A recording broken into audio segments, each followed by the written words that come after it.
Hello, I'm Barry Daniel, and this is the podcast of the Middle Way Society.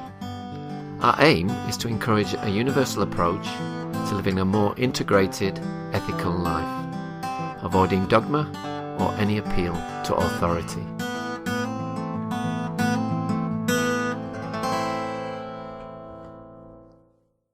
My guest today is the writer and journalist Mark Vernon, who's here to talk to us today about agnosticism, what he understands by the term, why it's important, and how he feels it's useful to adopt such an approach in life.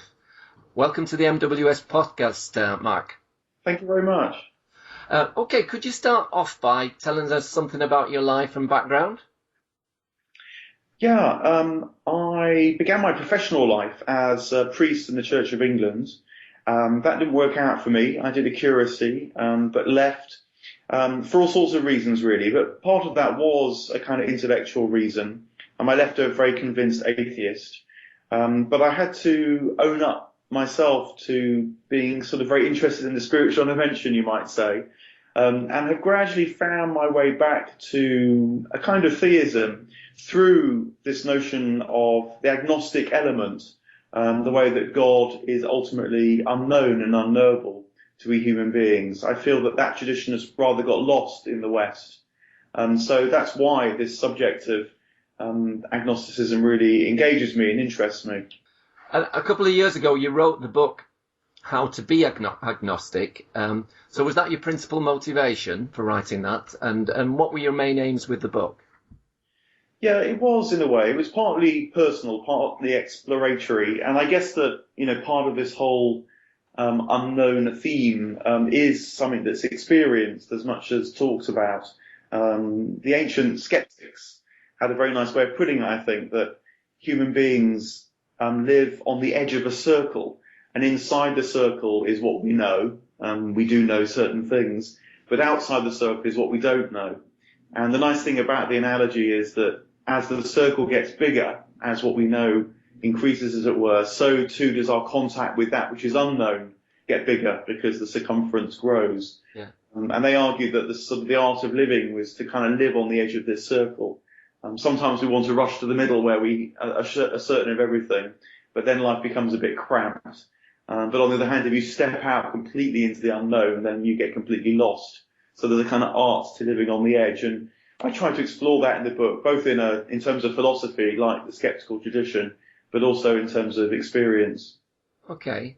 So in terms of philosophy, do you in many ways associate philosophy with the way the Hellenistic philosophers approached that it was a way of life, something to practice rather than some dry intellectual subject?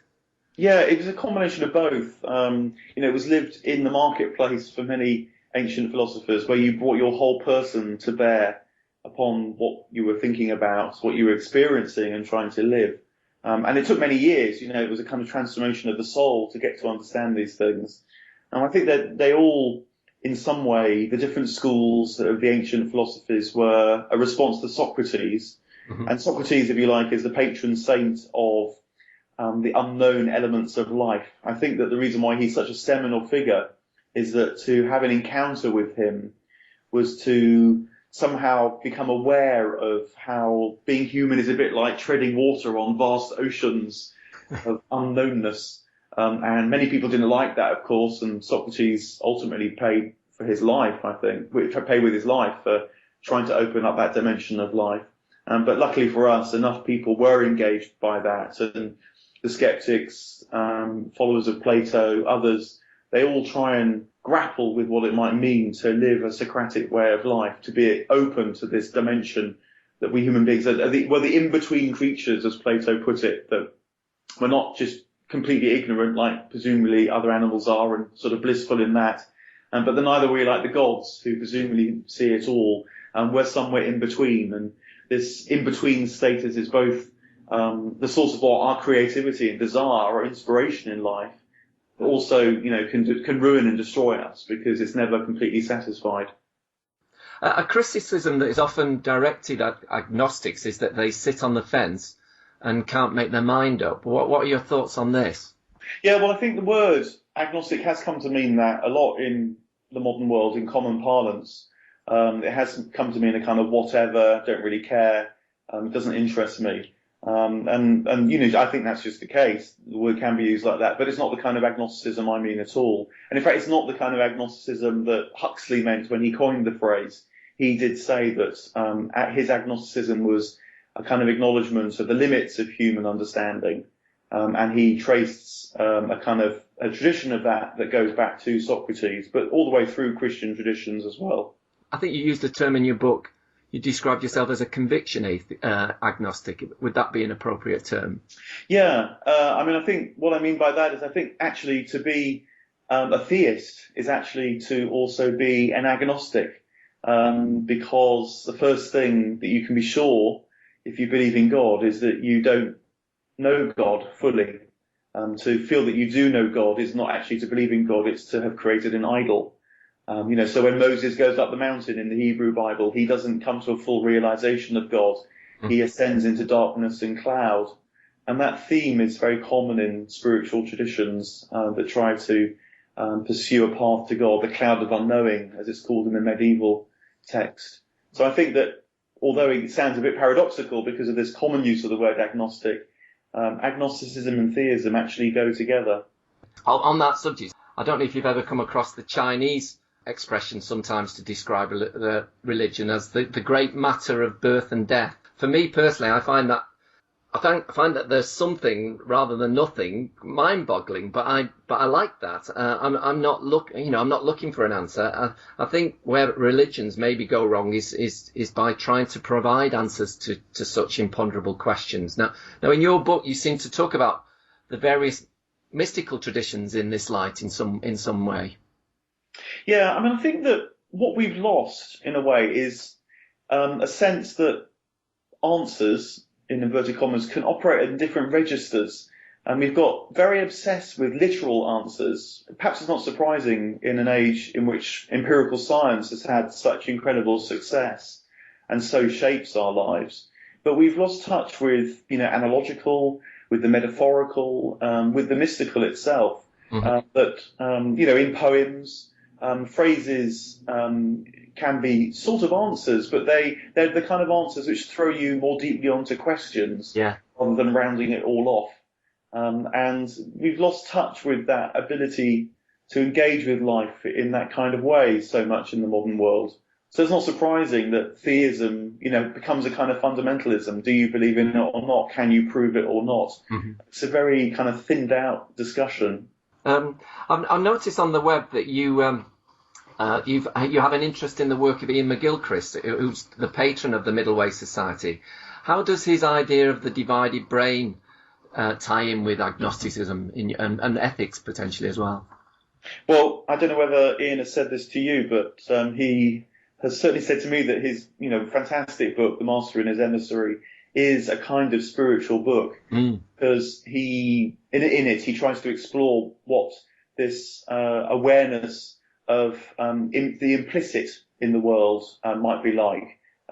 He feels that we live in a culture which has become very dominated by an explicit awareness, which can be focused, manipulated, controlled, and that's all very important, but it's to the detriment of that which is implicit, that which we evoke, that which we show rather than tell, that's that side of life. And in a world which has lost that awareness of things, it's not surprising that the spiritual has a problem, because it's up against a way of seeing that actually sort of throttles it in the process. So I think Ian's attempts to using brain science to at least say, look, there is a different way of looking at the world. Is really, really crucial. And I think I have a lot of concerns about the way brain science is used, but he recognises that it's a very powerful discourse now, and so makes the case very profoundly. And with that in mind, and also from how you approach this in your book, how would you say adopting an agnostic position in life can help you ethically approach life?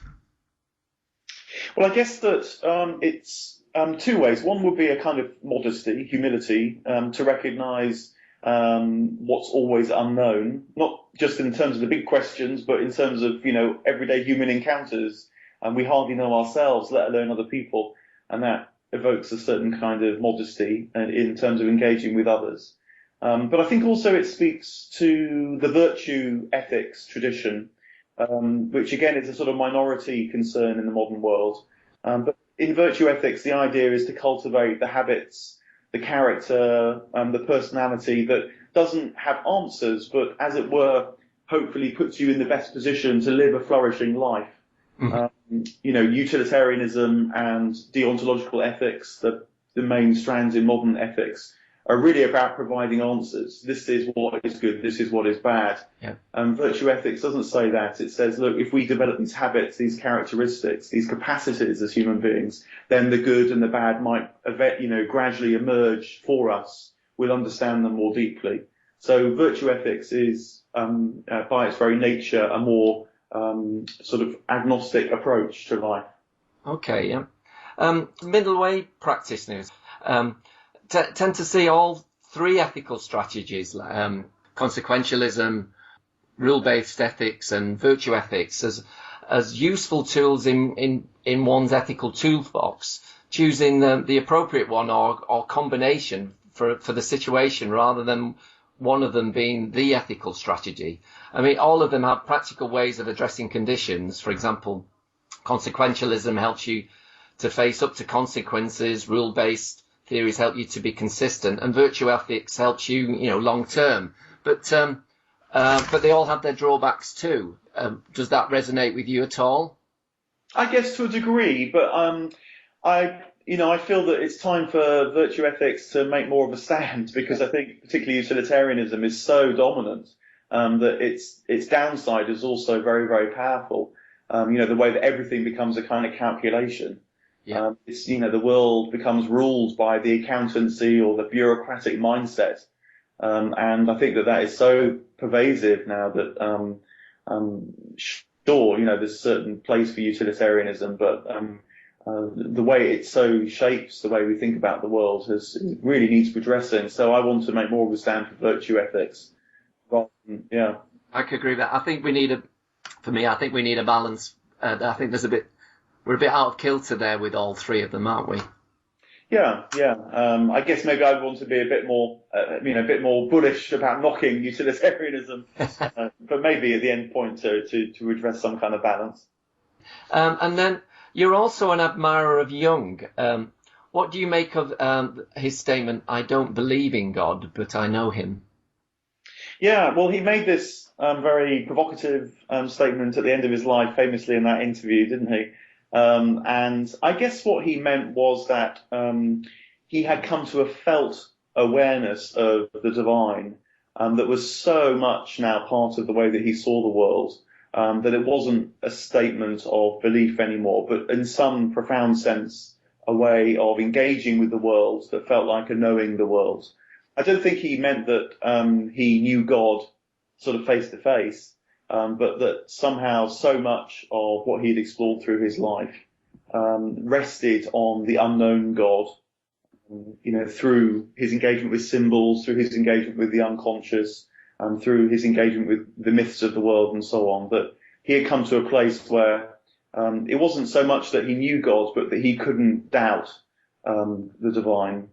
Yeah, okay. Well, just staying on the subject of meaning, you studied Plato for your PhD, and he had arguably a representational view of meaning, especially in regard to the forms, etc. Do you see meaning in this representational way, or do you see meaning more? Can meaning also be something in an embodied way based on our experience? Now you got me onto a big thing here, because my PhD was basically about how people misunderstand Plato. Modestly put, no, it was really partly to say that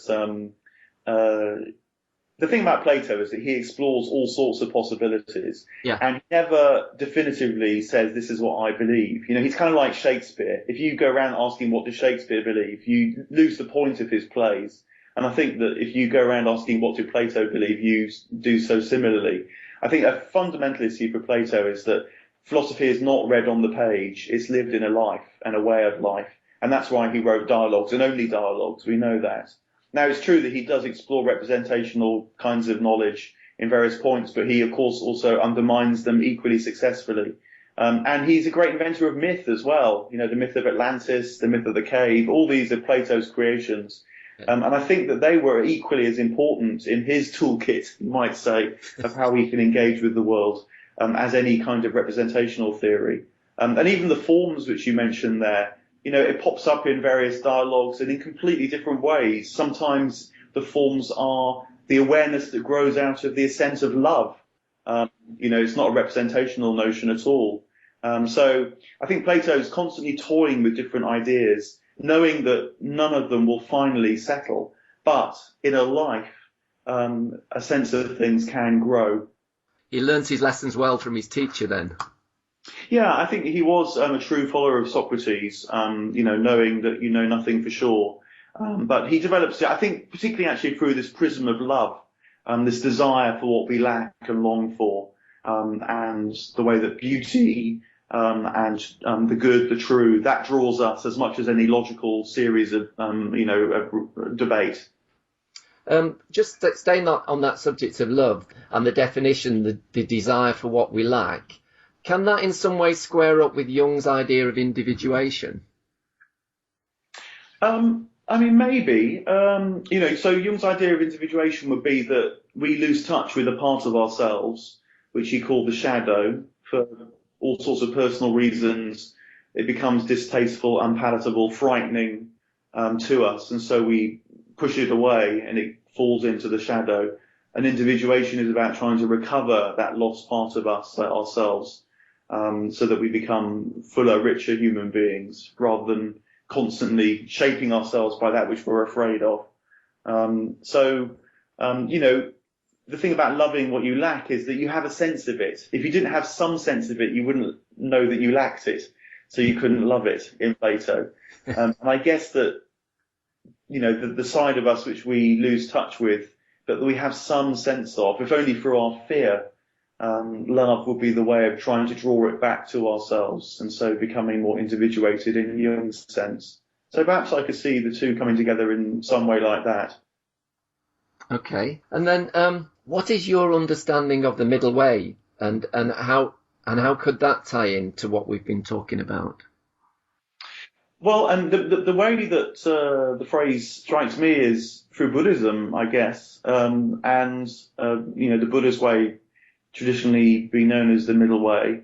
So it was neither aesthetic extremism, as he tried, so the stories go, and found that didn't work, but neither is it pure indulgence. There's a kind of art to life, you might say. I rather like in Buddhism this use of the word right, you know, right effort, right mindfulness, right living.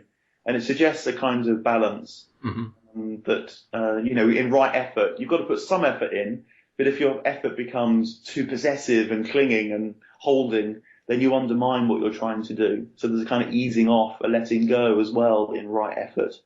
But these things they're only learnt when through experience, through practice, through making mistakes. I think it fits very well with virtue ethics in that respect. It's something that it's a practical intelligence, a practical wisdom, rather than, again, something which you can just read on the page. Yeah. So I like that's what the middle way speaks to me of immediately.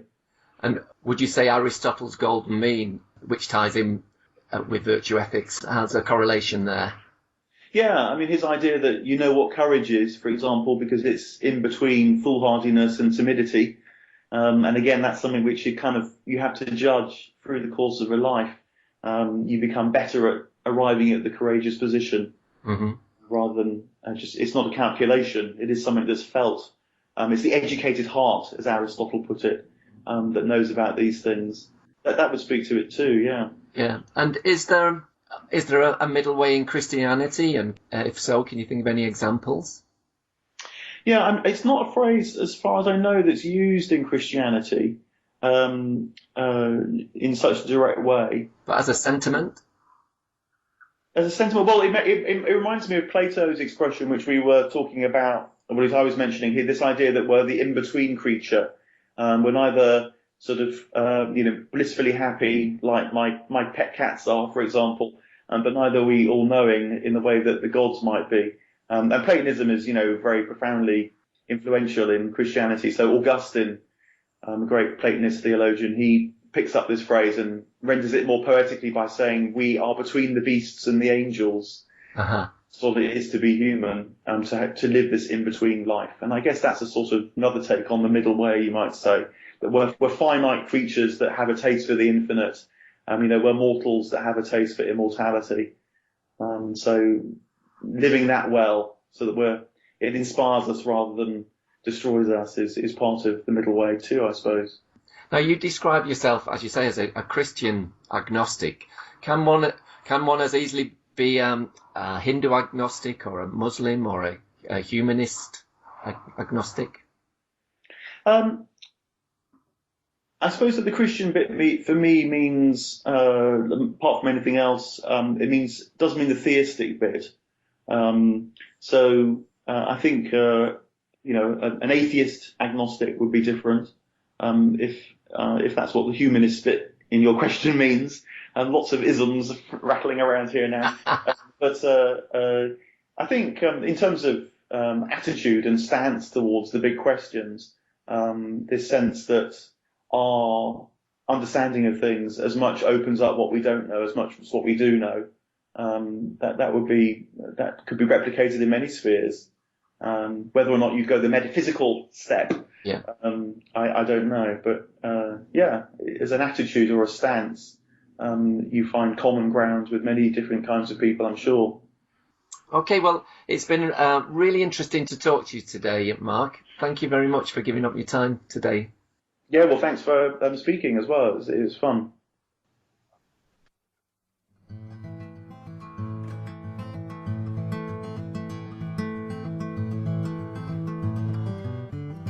You can find out more about middle way philosophy at www.middlewaysociety.org.